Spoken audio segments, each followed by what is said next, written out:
Estás vendiendo constantemente, aunque no lo sepas. Si no logro yo transmitir una emoción a mi público. El mercado está saturado, ¿no? Está habiendo productos racionales por todos lados. Pocos generan deseabilidad que digas, wow, de verdad quiero este proyecto. Y después viene el seguimiento. Esto significa que entonces hay un sistema para hacer presentaciones, hay un funnel para hacer presentaciones. ¿Qué le pasó a Mérida hace años? Bienvenidos a un episodio más del podcast de Plug. Hoy tenemos un gran invitado de honor, José G. Cantón, que es solo un apellido, G. Cantón. Es ¿no? correcto, sí. Director comercial en Yucatán del Grupo Mérida para el proyecto de Aldea Valladolid. Ya ahorita tú nos platicarás más de ti. Vamos a hacer de esto una plática sumamente relajada, sumamente padre, sumamente interesante, ¿no? Y hoy, José, si te hace sentido, me encantaría platicar de un tema, porque hoy estamos en un contexto de mucha saturación, ¿no? Y la comunicación, el cómo comunicamos los proyectos es muy relevante para que las audiencias nos entiendan. Definitivamente. ¿No? Y presentar un proyecto ante inversionistas, ya sea en un webinar, de manera presencial, en una gira de eventos, lo que tú quieras, pues no es nada más ir y presentarte. Al final tenemos que lograr ventas de esto, ¿no? Y ahí es donde me gustaría que platiquemos, que me puedes contar tu historia, porque aquí en Back me contabas que tú eres comunicólogo y todo el tema, bueno, y está súper interesante cómo llegaste a la industria de bienes raíces. Entonces, ¿por qué no nos cuentes muy brevemente tu historia, así en un minuto, comunicólogo en bienes raíces, y cómo estás conectando esa habilidad para el mercado y el sector? Sí, bueno, de entrada mencionaste algo sumamente importante que es el tema de una presentación relacionado con las ventas, ¿no? Correcto. Hubo un libro que para mí fue un parteaguas hace muchos años que me ayudó mucho a entender el concepto de ventas y la importancia que es la venta, ¿no? Que es un libro que se llama Vendes o Vendes, de un escritor que se llama Grant Cardone. Okay. Para quien no lo ha leído, se lo recomiendo ampliamente. Sí hay unas partes que dices, este cuate como que está así exageradísimo, ¿no? Pero en esencia es un libro sumamente importante porque uno de los, el takeaway o la parte más importante que para mí fue relevante del libro es, estás vendiendo constantemente. Okay. Aunque no lo sepas, ¿no? Todo el tiempo. Yo a ti te puedo decir, quiero una taza de café, ¿no?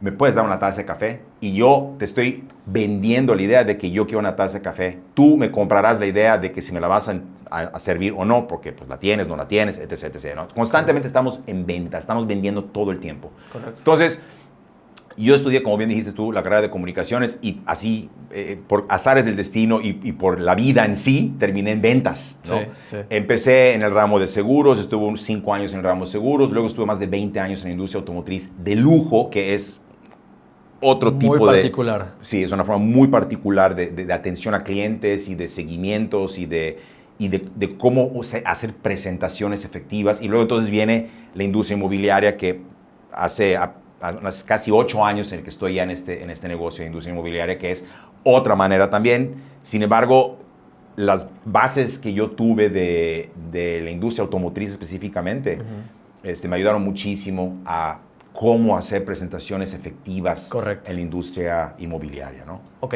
ahora, fíjate que yo lo que veo es que muchos se están lanzando a hacer muchas presentaciones en desayunos, en restaurantes, etcétera, ¿no? Pero aún así veo que también se frustran porque salen de esas reuniones sin ventas, ¿no? Entonces, desde tu perspectiva, ¿qué es lo que está fallando? ¿Qué es lo que no está volteando a ver quien comunica en un evento digital? ¿Por qué no salen con ventas? Yo creo que hay varios factores. Okay. Primero que nada, el nivel de preparación que tú puedas tener para la presentación, porque una de las cosas que yo aprendí específicamente en esta industria, porque cuando yo empecé con los seguros, eso no lo mencioné, empecé capacitando a fuerzas de ventas. Entonces, mi chamba era, entre otras cosas de las ventas, presentar, ¿no? Entonces, llevo muchos años haciendo presentaciones. Ese es uno de mis fortes, es presentaciones. Entonces, hay que practicar, o sea, hay que entender la presentación, hay que practicar así de que me siento contigo y te hago la presentación y dame tu punto de vista y qué sentiste y cómo lo viviste. Ok. Vendemos experiencias. Correcto. ¿No? Y la presentación también es una experiencia que vas a vender. Ok. Entonces, si yo tengo una presentación de PowerPoint o de Canva, puede ser la presentación más bonita del mundo, puede tener muchas figuritas y muchas imágenes y muchos movimientos y videos y demás, pero si no logro yo transmitir una emoción a mi público, por muy bonita que esté la presentación, al no emocionarlos, no los motivo tampoco a dar el siguiente paso. Y esta parte me gusta porque tienes que emocionarlos, ¿no? De repente veo que ese pico... A ver, yo lo veo así. El mercado está saturado, ¿no? Está habiendo productos racionales por todos lados. Pocos generan deseabilidad que digas, wow, de verdad quiero este proyecto, ¿no? Y cuando veo una presentación típica, es una presentación que está basada en datos y datos y datos y datos. Digo, y habrá gente que le gusta, Sí. ¿no? Que de verdad, yo soy de esos que lo veo y digo, y esto me da certeza. Pero habrá gente más emocional que le dirá, esto, ¿qué onda? Esto no es para mí, ¿no?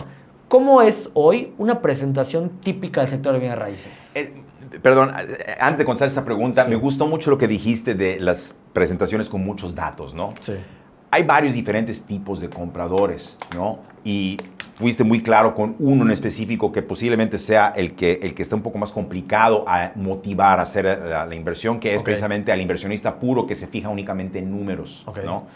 Sin embargo, una persona que es inversionista va a comprar pensando en cuánto rendimiento voy a recibir. O sea, yo compro esta taza me cuesta $1 y lo voy a vender mañana en 10. Y espero esto. ¿Ok? Yo espero ese rendimiento. Correcto. ¿No? Ajá. Pero eso lo emociona también. Correcto. O sea, lo emociona saber de que en 2 o 3 años ese peso que yo puse me dejó 10. Correcto. O me dejó 9 de utilidad, ¿no? Sí. Y me emociona saber de que en 3 años voy a recuperar esa lana y voy a poder utilizar esa lana para invertir otras cosas, Sí. ¿no? Entonces, vuelvo al punto inicial de la conversación de la emotividad y del enganchamiento con tu público. O sea, como presentador, uno de mis, no voy a decir la palabra obligación, uno de mis lineamientos, de deberes. Lineamientos de lo que debo de hacer. Uno es empatizar y conectar con mi público, leer a quienes tengo allá. Claro. Obviamente se cometen errores. Yo he cometido muchísimos errores leyendo el...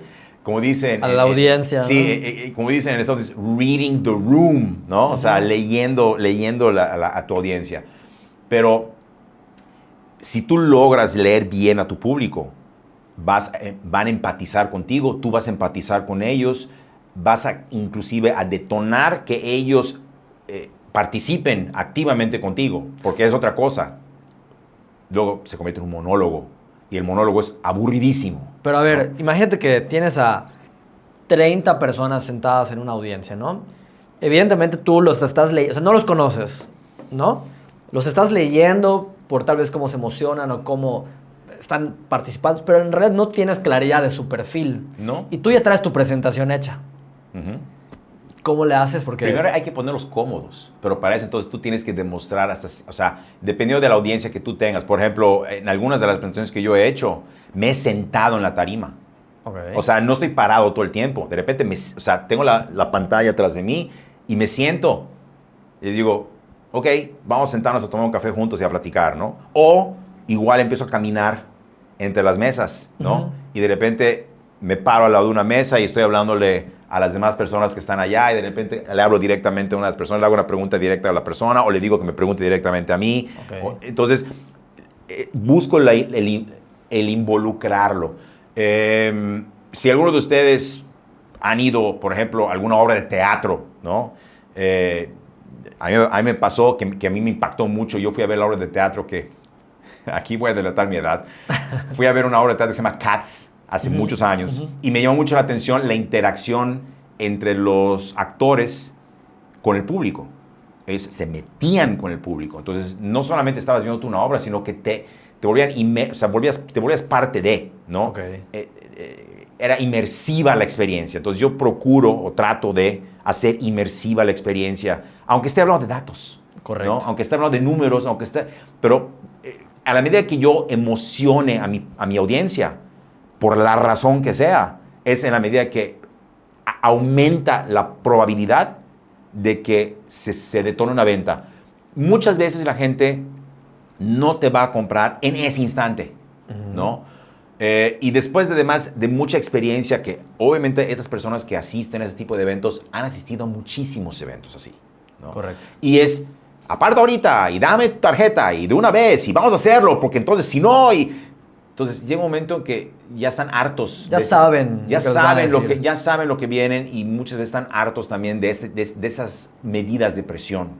Entonces, ¿cómo detonas eso en una venta? No vendiéndoles directamente, emocionándolos, explicándoles qué es lo que les espera. Una venta sin ¿no? presión. Es una venta sin presión en ese momento. Luego viene la parte del seguimiento. Por eso es sumamente importante tomar nota de quiénes están allá, que se hayan registrado, que se tengan todos los datos de esas personas para que posteriormente a las personas se les pueda dar seguimiento. Si, bueno, ok, ya estuviste, ya lo viste, ¿qué te pareció? Te puedo mantener esto que te acabamos de presentar por tanto tiempo, vamos a cerrar la operación, ¿no? Entonces, ahorita dijiste algo que me llamó la atención.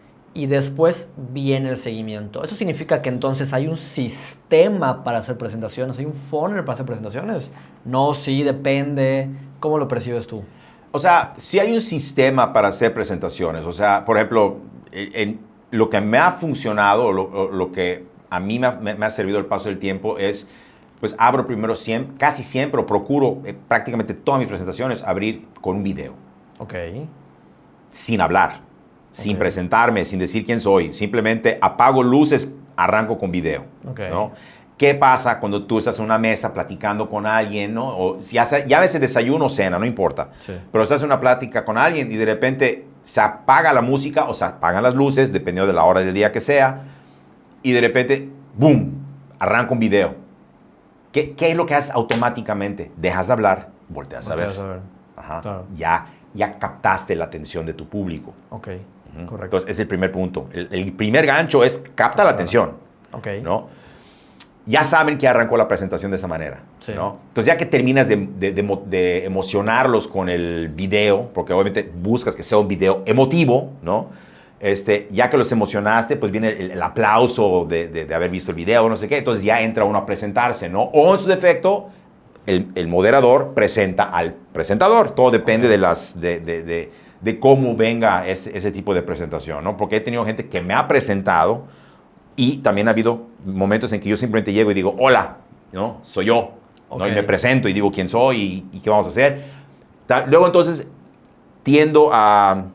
Digo, estoy diciendo lo que me ha funcionado a mí. Claro. Doy una explicación de qué es lo que viene, para que sepan qué van a esperar, o sea, qué esperar. ¿No? Ajá. Oye, ya vimos este video, va esto, va a venir lo otro, va a ser una presentación de tanto tiempo para que se vayan preparando, no se preocupen, o sea, tenemos los bocadillos, el café, lo que sea, ¿no?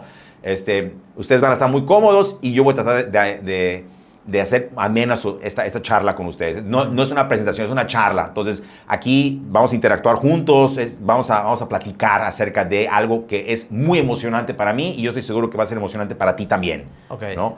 Y de ahí, entonces... obviamente la presentación está pensado también en ciertas cosas. Por ejemplo, en el caso específico de Aldea Valladolid, que es el proyecto que estoy liderando ahorita, sí. Pues en el mundo inmobiliario, el factor principal de un inversionista para decidir, voy a meter mi dinero donde sea, punto número 1 es la ubicación. ¿Okay? Entonces, ¿qué le pasó a Mérida hace años?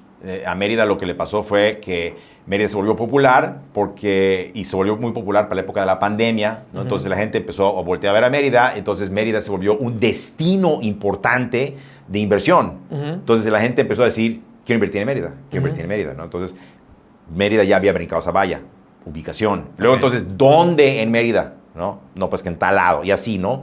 Está escalando, claro. Mismo caso, entonces tienes que primero ubicar a la gente con la ubicación. En este caso, es Valladolid. Entonces yo tengo que promover Valladolid y decir por qué Valladolid. Entonces sí hay una estructura narrativa. Definitivamente. Porque cuando hablamos de esto, ahorita pienso que hay muchos libros, ¿no? Que están los TED Talks, por ejemplo. Y hay un libro de esto, de cómo estructurar una presentación estilo TED, ¿no? Y hay otras en particular. Entonces, sí hay una fórmula replicable para hacer una presentación ganadora. Es pregunta, porque también he escuchado a algunos que dicen, ¿sabes qué? A veces dejamos lo mejor para la última parte, pensando que ahí va a ir. Hay autores de estructuración narrativa que dicen, no, lo mejor va al inicio, ¿no? ¿Tú tienes como alguna fórmula de estructurar narrativamente tus presentaciones? En mi caso, o sea, yo sí tengo una fórmula para estructurar mis presentaciones, pero esa es una fórmula, digamos, muy personal. O sea, como te mencionaba, arranco un video y así voy por partes. Sin embargo, creo que en la industria no existe una forma como tal. Okay. Hay gente que presenta con Canva, hay gente que presenta con PowerPoint, hay gente que simplemente se limita a poner datos duros de retornos de inversión, hay gente que simplemente se encarga de hablar de amenidades o sea, la parte más romántica, hay otros que hablan solamente de la parte financiera, también depende mucho del mercado que está acompañándote. ¿Qué tanto le vas a hablar de la parte romántica? ¿Qué tanto le vas a hablar de la parte financiera a tu público? Claro. ¿Qué mezcla de esa gente tienes junto contigo? ¿No? Entonces hay que buscar ese balance. Fíjate que yo creo, siempre he dicho en particular, que la industria de bienes raíces es la industria con menos innovación del mundo, ¿no? O sea, es una industria muy aburrida en el sentido de que siempre sigue las mismas prácticas de siempre, ¿no?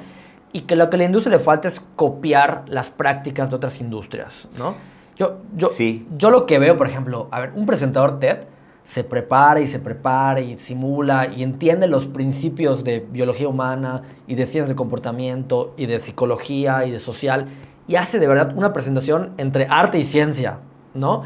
Alguien que va a presentar ante un foro de 1000 personas típicamente contrata a gente que entiende muy bien el cerebro humano y sabe en qué punto va. Y cuando hasta los hoteleros, ¿no? Llegas al hotel y te quieren presentar algo, está muy estudiado el comportamiento que tú esperas en ciertos slides, ¿no? Y la industria de bienes raíces, digo, no es la única, pero lo comento porque como lo estamos hablando, la industria de bienes raíces, entonces como que siento que ignora todas esas prácticas. ¿Sabes? ¿No? Te platiqué que estaba en la industria automotriz y luego estoy en la industria inmobiliaria, ¿no? Sí. Uno de los choques, digamos, choques culturales que yo recibí o de los impactos fuertes que yo recibí de brincarme de una industria a la otra fue precisamente lo que acabas de mencionar.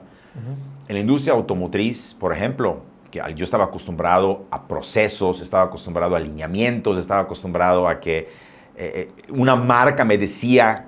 Una guía, había política, una guía, había un manual de operaciones, o sea, llego a la industria inmobiliaria y no hay nada. O sea, tú defines el producto.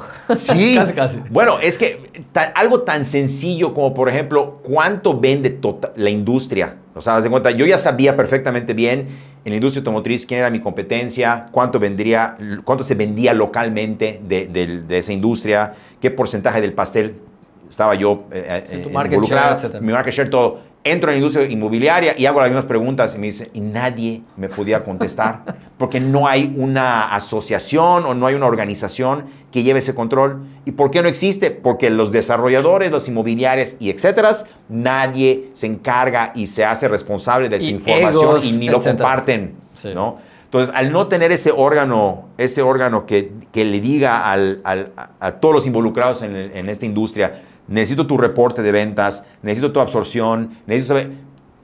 Entonces, obviamente, yo llegué y, ¿y ahora qué hago? ¿Y cómo le hago? Claro. ¿Y cuáles son mis indicadores? O sea, empecé a pedir KPIs que no existían, entonces yo tuve que empezar a crear mis propios KPIs para llevar un orden y un control de qué es lo que... Sí. Para que yo creara estrategias, ¿no? Sí. Entonces, sí. Y definitivamente en esa lógica, digo, llevándole el tema de presentaciones de ventas, hay mucha... O sea, eso lo llevas desde lo grande hasta lo chico, ¿no? Hasta una presentación no hay como principios o lineamientos. Y eso para mí, lo he platicado en otros foros, en la industria de bienes raíces, tú contestas a un director financiero y el director financiero viene con preparación de finanzas, ¿no? El contador con preparación de contabilidad. Pero los directores comerciales se crecen a sí mismos por su experiencia, ¿no? Y habrá grandes directores comerciales y habrán directores comerciales que pues también arrastraron sin querer queriendo prácticas pues negativas, ¿no? Entonces toca ver de todo en el sector de bienes raíces. Sí, ¿no? Es que al no tener definido un manual de operaciones, políticas y procedimientos, digamos que generalizadas para toda la industria, sino que es totalmente interpretativo y es según la creatividad de cada desarrollador o de cada persona, pues obviamente tú dejas volar tu imaginación con lo que tú consideras que es lo correcto por tu experiencia pasada, ¿no? Pero no necesariamente significa que estás yendo por el camino adecuado y el correcto, ¿no? Y fíjate, retomando también el contexto, mi esposa estaba interesada en un proyecto, ¿no? La verdad es que nunca le contestaba al asesor, un gran asesor, de verdad, hizo más de 35 seguimientos. Y no sé, de verdad, yo estaba así que lo contrato, ¿no? De verdad, un gran asesor. A mí me impactaba y siempre le escribía a Jessica con una emoción gigante, gigante de Jessica, ¿cómo estás? ¿Cuándo platicamos? Y no sé qué. Y a mí me sorprendía. Y Jessica los ignoraba. Y cada vez que escribía, de verdad, con una mentalidad de la voy a cerrar, ¿no? Hacen un evento, hacen una cena, vamos, ¿no? Porque quería que yo conozca el proyecto. Y en su expectativa y en mi expectativa, ya al ir, se nos iban a acercar a decir, oye, qué bueno que vinieron, sé que no me has respondido, pero gracias por venir, ¿qué onda? ¿Están interesados? Llegamos al evento, hay un evento interesante, ¿no? Nunca, nadie, jamás de ventas se acercó y hasta el día de hoy creo que no volvió a suceder. Entonces, a veces estás a punto de cerrar, pero en el mejor momento donde en la mente de nosotros ya estábamos dispuestos a, el vendedor se dio por vencido, ¿no? Porque ya no hubo un sistema post-evento, ¿no? Entonces, a mí la lección que me dejó es, tú no sabes el impacto que genera un sistema en las personas, ¿no? Porque a veces, como no te responden, no lo sabes. Y el evento estuvo bueno, pero no hubo un post-funnel de evento. Okay. ¿No? Y lo que tú decías del seguimiento, no, ahí se murió. Es que no hay procesos todo establecidos. Vuelvo al tema de... Y regresamos al tema de origen, ahorita que decíamos, no hay la que perdiste en la industria automotriz. Claro, no, es que no hay, o sea, es así que, bueno, yo gerente, o yo director, o yo responsable, de coordinador de ventas, o el puesto que yo tenga, o yo vendedor, pues tendré que hacerlo como Dios me dé a entender, ¿no? O sí, como la experiencia me dicte. Ahora, el director comercial puede llegar a decir, bueno, está padre lo que están diciendo, pero las presentaciones me las hace marketing. Ajá. ¿Eso está bien, está mal?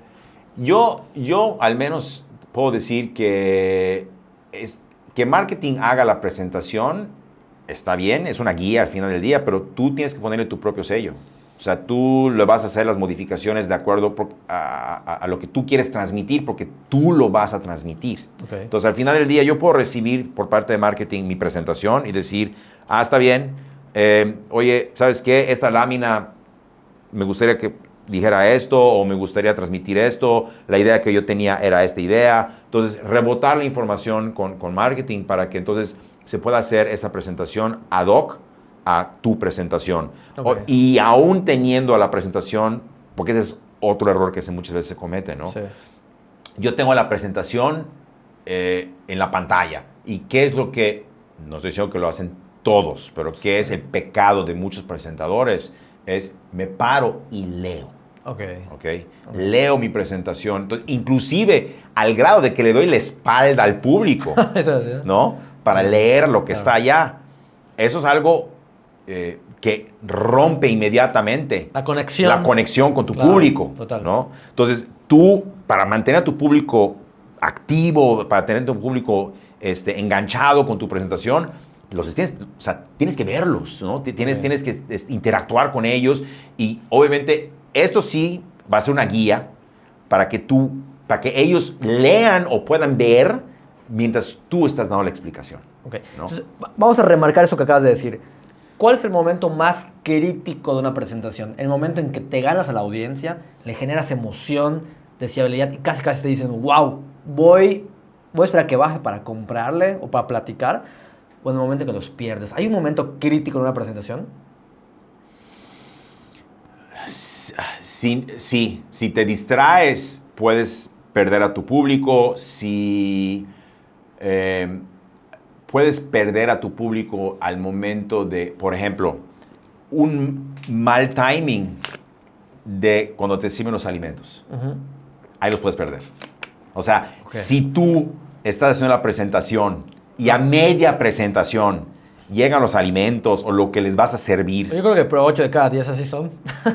Yo creo que 8 de cada 10 presentaciones con comida así son, ¿no? Sí, pero por eso por eso tiene que haberse practicado la presentación con anterioridad, para que tú ya tengas el tiempo medido, para que tú no corras el riesgo de perder la atención de tu público porque le están sirviendo los frijoles o le están sirviendo la sopa. Quiero entender que esto sea más interesante. Mientras uno presenta, ¿no debería estar comiendo? No. No. No, porque pierdes entonces, o sea, pierdes la atención. Porque disfrutando tu alimento. Sí, y de repente, oye, ya lo probaste, está buenísimo. Entonces ya, o sea, ya el que está presentando, ya pasa a segundo término, segundo plato. ¿Por qué? Porque el plato principal lo tienes acá frente a ti. O sea, ¿no? dar comida en ese momento es el error o de los errores más caros. Yo creo que sí. Mientras uno presenta. Yo creo que sí. Yo soy de la opinión de que después de la presentación venga ya la comida, porque además te permite a ti, presentador, y a tu equipo de ventas sentarte con los invitados Pretexto para platicar. y convivir y hacer networking, efectivamente. Okay. Efectivamente. Okay. Entonces, ese es un error. ¿Y qué pasa? Muchas veces la gente, después de comer, adiós, me voy, ¿no? Es cierto. Tengo cosas que hacer, estoy ocupado. Es como el cierre mental. No, ya comí. Ya comí, ya estuvo. Eso pasa a veces, de verdad, sí existe el prospecto y el broker y la agencia que va a comer. O sea, es real. Es real. ¿No? Y dices, bueno, o sea, voy, disfruto y... Me han tocado varias veces. Y un chorro. Sí. Pasa un chorro, ¿no? Y justo creo que ahí uno de los temas es que cuando no hay... O sea, digo, lo puedes rescatar en el seguimiento, por supuesto, ¿no? Pero la importancia ahí de una llamada a la acción y de un seguimiento para que se le dé cierre. Es que ese momento del networking es donde tú te pones de acuerdo precisamente para ese seguimiento. Para el siguiente acuerdo. Claro. O sea, tú dices, oye, ok, va, ¿qué te pareció? Oye, sí, que no sé qué. Oye, y la comida, buenísima. Bueno, ok. ¿Tienes algo que hacer? Sí. Normalmente la respuesta va a ser, sí tengo cosas que hacer, ya me tengo que ir. Ah, ok, perfecto. Te llamo mañana. Sí. O te llamo al rato. O sea, ya te pones de acuerdo con esa persona porque la tienes enfrente. Pero, ¿no? La metodología de Sandler dice algo que me gusta mucho, que es el acuerdo previo. Sí. El acuerdo previo, genera seguimiento. Si no lo tienes, generas perseguimiento. Es correcto. Estás persiguiendo porque no hubo un acuerdo. Cuando hubo un acuerdo, entonces, oye, con base a lo que acordamos, pues tú vuelves a escribir. ¿no? Es uno de los fundamentos más importantes en una venta, por ejemplo, ¿no? Cuando tú le dices a una persona, es que tú me dijiste. Vino de ¿no? su voz. Es claro. Que la propia persona, cuando tú se lo manejas de esa manera, dices, tú me dijiste o quedamos de acuerdo tú y yo en tal cosa, no vas a irte contra ti mismo, ¿estás de acuerdo? No vas a desmentirte a ti mismo. Vas a decir, sí, cierto, ¿no? Correcto. Entonces, por eso es importante ese acuerdo previo. Muy bien. José, ya para ir cerrando, ¿cuáles podrían ser las recomendaciones finales para alguien que está planteando esta presentación? Está escuchando esto y dice, puta, me da miedo cagarla y que de repente haga mi presentación, la gente coma y no cierre. O sea, ¿cuál sería una de las dos recomendaciones prácticas que tendrías? Primer punto, lo que yo pudiese sugerir es practica. Apréndete tu presentación y no solamente que te aprendas tu presentación, sino ponte tú en el lugar de al que se le está haciendo al presentado. O sea, ¿qué necesita ese presentador transmitirte a ti para que tú digas, va? O sea, estamos en un negocio de personas. Correcto. Y la gente no compra cosas, la gente compra gente. Correcto. O sea, yo a ti te voy a comprar. Si tú logras transmitir eso y que la gente a ti te compre, vas a hacer mucho más sencilla la labor de toda la fuerza de ventas para poder ya ir cerrando operaciones. Nada está garantizado, ¿no? O sea, no tienes ninguna garantía de que así sea, pero sí incrementas sustancialmente las probabilidades de un cierre. Correcto. ¿no? Y la otra, definitivamente, es procura romper el hielo inmediatamente y enganchar con tu público. Okay. Que tu público te conozca, sé vulnerable con ellos, que ellos también vean tu vulnerabilidad. El ser vulnerable no significa que seas débil. Correcto. Son dos cosas muy diferentes, ¿no? Correcto. Entonces, que vean que eres vulnerable, pero que, ¿para qué? Para que ellos, al ver esa vulnerabilidad, ellos también... se abren y conectan con un ser humano al final del día. Es persona con persona. Sí, es eso. Correcto. Es eso. Oye, yo quiero agregar algo más que suma a lo que estás planteando, que nos ha funcionado a nosotros. Más que para eventos, para webinars, ¿no? Que son 10, 15 webinars pequeñitos y perfilados. Nos ha funcionado preguntarle a los asesores que están invitando a esas personas que nos categoricen qué perfil tienen los invitados. Si es analítico, emocional, visual, o sea, etiquetarlos. Porque marketing, o desde nuestra cancha, al diseñar la conversación, es decir, la presentación, ¿no? Nos permite entender ya de manera puntual quién está ahí. Y a veces el broker nos dice, o el gerente de ventas, oye, la verdad no sé, o sea, hay 10 invitados, pero no sé qué perfil son. ¿Existe la posibilidad de que tú hagas una llamada, o recuerdes una llamada, escuchemos una grabación, o averigües ya desde tu conciencia qué perfil es. Y a veces salen cosas interesantes y nos hemos dado cuenta que cuando diseñamos la presentación con mayor conciencia de qué perfil está asistiendo, uno, la tasa de asistencia es mucho mayor porque la invitación Es en base a ese perfil. es con base a ese perfil. Y también la presentación. Entonces, las tasas de éxito son mucho mayores. Entonces, en medida que podamos tener ese perfilamiento claro, yo creo que también todo lo demás puede venir como consecuencia de manera más exitosa, ¿no? Coincido completamente contigo. Para mí, o sea, tienes que conocer a tu cliente. ¿Okay? Lo llaman, algunas personas lo llaman detección de necesidades, otros lo llaman discovery, por ejemplo, ¿no? Sí, sí. Si yo no conozco a mi comprador, que es, o sea, la columna vertebral de una venta, Sí. estoy destinado a fracasar Todo lo demás, sin haber iniciado. Todo lo demás por consecuencia está O sea, mal. sí, o sea, estoy destinado a fracasar si no conozco a mi cliente. Tengo que conocer perfectamente bien a mi cliente, precisamente para que yo pueda orientar y dirigir el tipo de presentación que voy a hacer con la información que él requiere en base a sus necesidades y en base a su estilo, ¿no? Entonces, evidentemente, si no sé yo eso, pues es como, o sea, dispararle al aire, ¿no? Y a ver si le pego a algo por allá o simplemente tirar una red Y ver qué cae, y ver ¿no? qué cae. Ver con quién conecta. Así es. Al final del día. Así es. Perfecto. Pepe, pues muchísimas gracias por esta plática, ¿no? Lo he disfrutado, me gusta hablar con un comunicólogo de bienes raíces, porque a veces puede parecer muy tonto, pero no todos entienden el valor de la comunicación, Sí. ¿no? Creo que cuando vienes una carrera así, ves el valor, te vuelves un poquito más detallista en ciertos elementos. Hay desarrolladores que dicen, pues que presente lo que sea, ¿no? Entonces, la verdad es que todo, retomando el inicio, todo vende, todo comunica, para mal o para bien. Es correcto. ¿No? ¿Dónde pueden conocer un poquito más de ti y del proyecto de Valladolid para ya cerrar este podcast? En las redes sociales del Grupo Emérita, tenemos también las redes sociales de Aldea Valladolid y de Páramo Residencial. Ahí van a poder conocer todo el desarrollo. En el caso de un servidor, pues yo también tengo redes sociales de bienes raíces. También tengo personal, pero de bienes raíces es también tanto en Instagram como en Facebook me van a poder encontrar. Creo que estoy como JG Cantón Bienes Raíces. Ahí van a poder encontrar algunos de los datos. Y obviamente, pues digo, encantado de la vida, yo puedo platicar con quien me pongan enfrente, ¿no? Ya sea para intercambiar ideas, o sea, con colegas, que eso me encanta. Sí. O en su defecto, con potenciales inversionistas, que me va a encantar más, ¿no?